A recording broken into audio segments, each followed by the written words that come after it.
Hi guys, welcome to the next lecture जो अपना last lecture है इस फिफ्थ चैप्टर का। ठीक है, ये क्या है, क्वेश्चन पे चर्चा। जैसे अपन अभी तक सब चैप्टर के बाद में क्या कर रहे थे, क्वेश्चन पे चर्चा। तो इस चैप्टर के बाद में भी अपन क्या कर रहे हैं, क्वेश्चन पे चर्चा।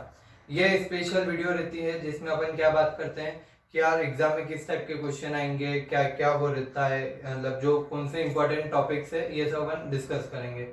तो जो मतलब क्वेश्चन अपन पहले पढ़ते हैं, पहले एमसीक्यू पढ़ेंगे, फिर वन वर्ड जो वन वर्ड टाइप क्वेश्चन है वो पढ़ेंगे, फिर जो हॉट से मतलब जो इंपॉर्टेंट क्वेश्चन है, केस स्टडीज है, बड़े बड़े क्वेश्चन है अपन फिर उसके बारे में पढ़ेंगे। ठीक है, तो अब एमसीक्यू से चालू करते हैं। फर्स्ट क्या है, क्या OLX is example of which of the following transaction. अपन ने 4 ट्रांजेक्शन पढ़े थे स्टार्टिंग में, है ना।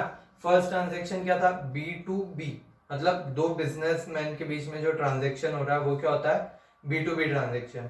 सेकंड क्या था, B2C, मतलब एक बिजनेसमैन और एक कंज्यूमर के बीच में जो ट्रांजेक्शन हो रहा है वो क्या होता है, B2C ट्रांजेक्शन।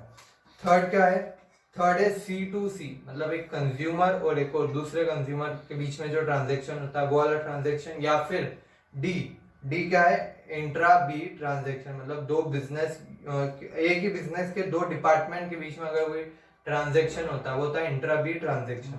ठीक है, तो ये OLX का एक एग्जांपल है। ये है C2C, मतलब एक कंज्यूमर दूसरे कंज्यूमर को गुड्स सेल कर रहा है, तो ये क्या हो गया, C2C ट्रांजेक्शन। सेकंड क्या, mail send by purchase department to production department. ये कौन सा ट्रांजेक्शन होगा, ये होगा इंट्रा बी ट्रांजेक्शन। क्यों, क्योंकि ये हो रहा है एक ही फर्म के दो डिपार्टमेंट के बीच में हो रहा है। ठीक है, फिर इन्होंने पूछा विच of the following software can help in overcoming transactional risk. ऐसे कौन से सॉफ्टवेयर जो आपको ट्रांजैक्शनल रिस्क से ओवरकम करने में हेल्प करेंगे। फर्स्ट ऑप्शन है चॉकलेट, सेकंड है वायरस, थर्ड है कुकीज और फोर्थ है नन ऑफ द अबव। तो क्या है आपका आंसर, कुकीज। तो कुकीज आपको ट्रांजैक्शनल रिस्क से ओवरकम करने में हेल्प करती है। Which of the following branch of police is specialized in dealing with crimes related to e business. कौन सी ब्रांच ऑफ पुलिस है जो ई बिजनेस में जो क्राइम होते हैं उससे डील करने में हेल्प करती है। तो इसमें क्या है, साइबर क्राइम ब्रांच है ना। साइबर क्राइम ब्रांच आप सुनते होंगे, इस पे टीवी पे भी बहुत बार आता है। साइबर क्राइम ब्रांच है पुलिस की जो साइबर के जो फॉल्ट्स होते हैं, साइबर क्राइम्स होते हैं उसको डील करते हैं। फिर एक वायरस क्या है ना, वायरस क्या है, वायरस एक सॉफ्टवेयर है ना। जैसे नॉर्मल सॉफ्टवेयर होता है ना, आपके गेम्स होते हैं, जो आपके एप्लीकेशंस होती है, व्हाट्सएप है, इंस्टाग्राम है, यूट्यूब है, ये क्या है, ये सब क्या है, सॉफ्टवेयर है। तो ऐसे एक वायरस जो रहता है ना वो भी सॉफ्टवेयर होता है। वायरस को भी क्रिएट करना पड़ता है। जो मतलब हैकर्स रहते हैं ना, ये सब क्या करते हैं, वायरस क्रिएट करते हैं। तो वायरस क्या करता है, आपके लैपटॉप में आके उसमें फिर प्रॉब्लम क्रिएट करता है। ठीक है, फिर common name for ATM, debit card, credit card, metro card, ETC। मतलब ये debit card, ATM card, credit card, इनको कोई एक नाम दे दे तो वो क्या होता है, स्मार्ट कार्ड। मतलब ये सब क्या है, स्मार्ट कार्ड है। फिर KPO is specialized in which type of business activity, मतलब KPO which type of business activity में स्पेशलाइज्ड है। तो ऑप्शन क्या है, highly specialized, second software development, third है रूटीन और फोर्थ है नन ऑफ द अबव। तो इसका आंसर क्या आएगा, हाईली स्पेशलाइज्ड, क्योंकि KPO में क्या हाईली स्पेशलाइज्ड वर्क अपन बाहर से कराते हैं, पर BPO में क्या है कि BPO में अपन जो रूटीन वर्क है वो आउटसोर्स करते हैं। ठीक है, वन वर्ड पे आते हैं। वन वर्ड में अपन इंपॉर्टेंट क्या है कि full form of virus, virus जो अपन यूज करते हैं उसका फुल फॉर्म क्या है, उसका फुल फॉर्म है वाइटल इंफॉर्मेशन अंडर सीज, है ना। मैंने आपको इसका मतलब भी समझाया था जब ये पढ़ाया था। वाइटल इंफॉर्मेशन मतलब कुछ इंपॉर्टेंट इंफॉर्मेशन सीज कर दिए, है ना, उसने उसको पकड़ लिया, उसको अब छोड़ नहीं रहा, तो वो क्या होता है, वायरस बोलते हैं उसको शॉर्ट फॉर्म में। फिर name the electronic currency that exist only in cyber space. ऐसी करेंसी बताओ जो साइबर स्पेस पे ही रहती है, मतलब नॉर्मल आप उसको टच नहीं कर सकते हो। ऐसी कौन सी है, वो है डिजिटल कैश, है ना। अपन पेमेंट के मेथड में पढ़ा था, तो वो क्या था, डिजिटल कैश। फिर what is meant by encryption, कि एनक्रिप्शन का क्या मतलब है। तो एनक्रिप्शन मतलब क्या, मैंने क्या बोला था, जो चीज आप इधर टाइप करते हो तो ऊपर आपको स्क्रीन पे वो नहीं दिखता, वो डॉट डॉट डॉट या हैश हैश हैश या स्टार स्टार स्टार, ऐसा एनक्रिप्ट हो जाता है। मतलब कोई डेटा दूसरे टाइप ऑफ डेटा में कन्वर्ट हो जाता है और फिर सेंड होता है, तो उसको क्या बोलते हैं, एनक्रिप्शन बोलते हैं। फिर अब केस स्टडी पे आते हैं कि यार व्हाट मतलब जो 5 मार्क्स क्वेश्चन है उसमें आ सकता है what is the basic difference between card credit card authentication and credit card authorization. ठीक है, तो क्रेडिट कार्ड ऑथेंटिकेशन में क्या होता है कि वो पता करते क्या ये इसने जो डिटेल दी है ना, इसने जो उसका नाम दिया है, जो एक्सपायरी डेट दी है, सीवीवी नंबर होता है, वो जो भी क्लाइंट ने हमारे इस पे साइट पे फिल करा है वो सही है कि नहीं, तो वो ऑथेंटिकेट करते हैं पहले। फिर ऑथोराइजेशन मतलब कि फिर वो बैंक से पूछते ये सही है, बैंक हाँ बोलती है हाँ सही है। फिर अपन बैंक से पूछते हैं कि इसके अकाउंट में इतने रुपए है कि नहीं, जिस व्यक्ति ने अपना क्रेडिट कार्ड नंबर डाला इसके अकाउंट में ये इतने रुपए जितने का ट्रांजेक्शन करना चाहता है, मान लो अपन 1 लाख रुपए का कोई ट्रांजेक्शन करना चाहते हैं तो बैंक से पूछती है क्या इसके पास 1 लाख रुपए है अकाउंट में, फिर बैंक अगर हाँ बोल देते तो आपका ट्रांजेक्शन आगे बढ़ेगा, वरना वो आपको फेल बता देगा, पेमेंट फेल, और वो फिर से आपको पीछे ले आएगा। ठीक है, फिर और क्या कि explain the risk in E business, तो ये तो अपन ने पूरा टॉपिक पढ़ा, तो आपको पूरा वही लिखना है कि कितने टाइप दो टाइप होते हैं, डाटा स्टोरेज और ट्रांजेक्शनल रिस्क, को पूरा समझाना पड़ेगा।